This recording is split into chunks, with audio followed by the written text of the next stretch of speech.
Haleluya, puji Tuhan, salam sejahtera Bapak, Ibu, Saudara-saudari keluarga GBD LSD Magelang.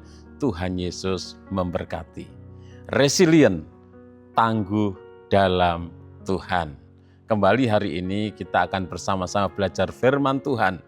Saya akan membacakan sebuah ayat dari kitab Ulangan pasal 8 ayat yang kedua. Ulangan pasal 8 ayat yang kedua, demikian bunyi firman Tuhan. Ingatlah kepada seluruh perjalanan yang kau lakukan atas kehendak Tuhan Allahmu di padang gurun selama 40 tahun ini dengan maksud merendahkan hatimu dan mencobai engkau untuk mengetahui apa yang ada dalam hatimu, yakni apakah engkau berpegang pada perintahnya atau tidak. Puji Tuhan, Bapak, Ibu, renungan firman Tuhan hari ini saya beri judul Rela diproses. Rela diproses.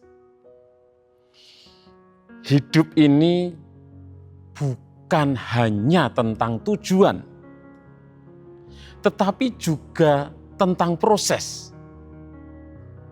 Memang kita semua pasti punya tujuan. Begitu juga Tuhan menciptakan kita ada tujuannya. Kita punya tujuan, tetapi bukan hanya tujuan, tetapi proses itu juga penting untuk kita mencapai tujuan kita. Banyak orang ingin diberkati Tuhan. Banyak orang ingin mengalami janji Tuhan itu digenapi dalam kehidupannya. Tetapi banyak orang tidak mau menjalani prosesnya. Maunya diberkati Tuhan. Maunya janji Tuhan digenapi.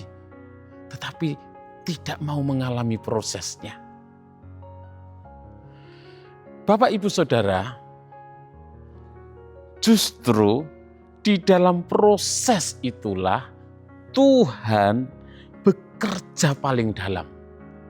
Melalui proses yang kita alami, melalui proses yang dialami bangsa Israel, Tuhan itu bekerja dengan begitu dalamnya. Bangsa Israel ingin segera masuk ke tanah perjanjian. Mereka ingin segera masuk ke tanah yang Tuhan janjikan, tanah yang subur, tanah yang berlimpah dengan susu dan madu. Tetapi Tuhan membawa mereka berputar di padang gurun selama 40 tahun. Mengapa hal itu Tuhan lakukan? Karena Tuhan lebih peduli kepada hati mereka. Tuhan lebih peduli kepada hati dari bangsa Israel daripada sekedar tujuan mereka masuk ke tanah perjanjian, tanah Kanaan. Oleh sebab itu Tuhan memproses bangsa Israel. Mereka dibawa berputar ke padang gurun 40 tahun.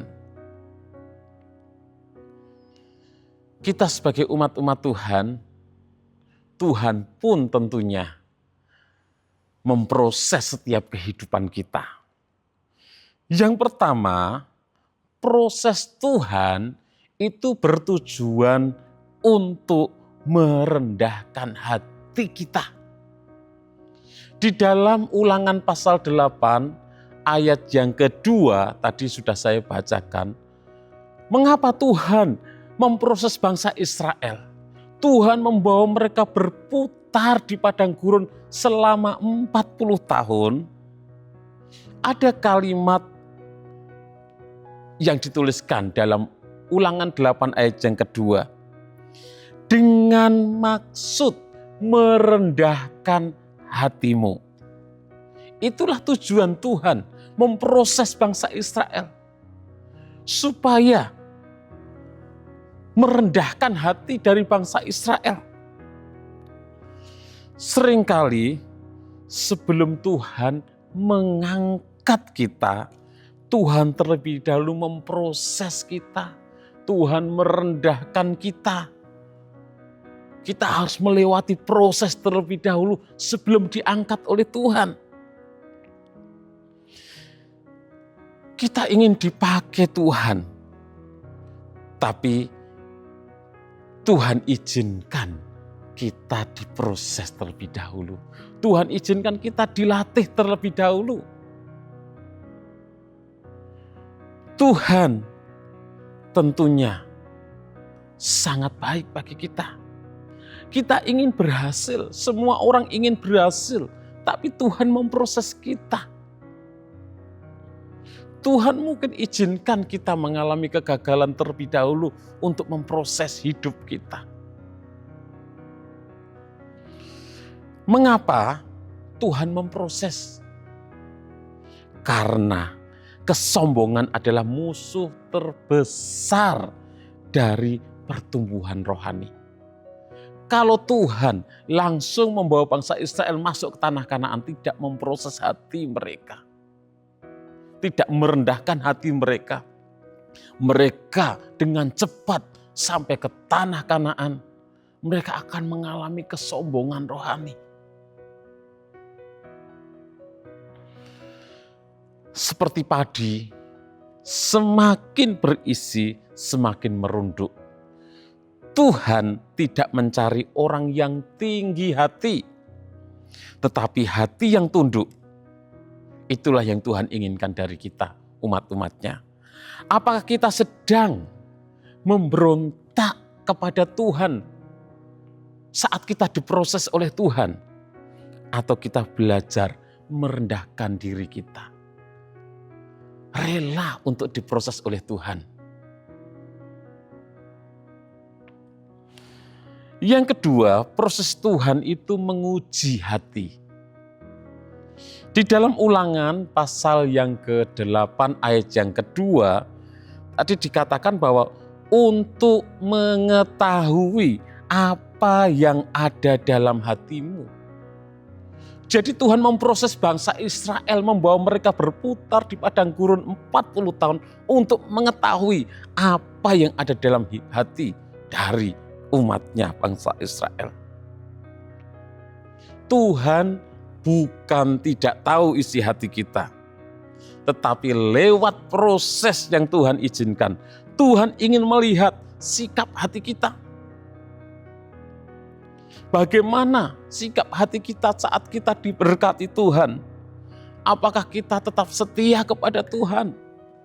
Atau kita menggunakan berkat itu untuk hal-hal yang tidak baik, berfoya-foya dan lain sebagainya? Bagaimana sikap hati kita saat kita mengalami pergumulan, saat kita mengalami kekurangan? Apakah kita tetap percaya kepada Tuhan, berharap kepada Tuhan? Atau kita meninggalkan Tuhan dan berharap kepada hal yang lain? Mencari pertolongan kepada hal yang lain. Kenyataannya Bapak Ibu Saudara, banyak orang setia saat diberkati. Puji Tuhan, Tuhan baik. Usaha saya bisa berkembang, diberkati Tuhan, kami tidak pernah kekurangan. Tetapi gugur saat mengalami proses Tuhan, gugur saat diuji oleh Tuhan, merasa Tuhan itu tidak baik. Saya sudah berdoa, saya sudah setia beribadah, saya sudah melayani, tapi usaha saya bangkrut. Keluarga saya banyak masalah, kami mengalami sakit dan lain sebagainya. Kecewa sama Tuhan, meninggalkan Tuhan, gugur saat diproses oleh Tuhan. Proses itu menjadi cermin rohani kita. Apa yang keluar dari hati kita saat kita mengalami proses Tuhan? Apa yang keluar dari hati kita saat kita mengalami kesulitan, pergumulan, penderitaan, dan lain sebagainya? Apakah kita tetap bersyukur kepada Tuhan, tetap setia kepada Tuhan, atau kita bersungut-sungut?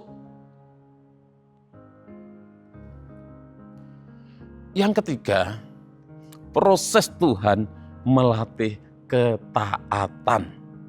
Dalam Ulangan 8 ayat 2 bagian akhir tadi dikatakan, apakah engkau berpegang pada perintahnya atau tidak? Inilah tujuan akhir dari proses yang Tuhan izinkan. Bukan hanya sekedar membuat umatnya kuat, tetapi membuat umatnya taat. Karena orang yang kuat belum tentu taat. Tetapi orang yang taat pasti berkenan di hati Tuhan. Bagaimana dengan kita, Bapak Ibu Saudara? Tetap jujur walaupun rugi, atau kita memilih tidak jujur supaya untung? Tetap mengampuni walaupun sakit, atau kita mau membalas dendam? Tetap setia walau tidak dilihat orang, atau kita setia saat dilihat orang? Tapi kalau saat tidak dilihat orang, kita tidak setia. Proses melatih kita untuk berkata, Tuhan, bukan kehendakku, tetapi kehendak-Mu yang jadi dalam hidupku.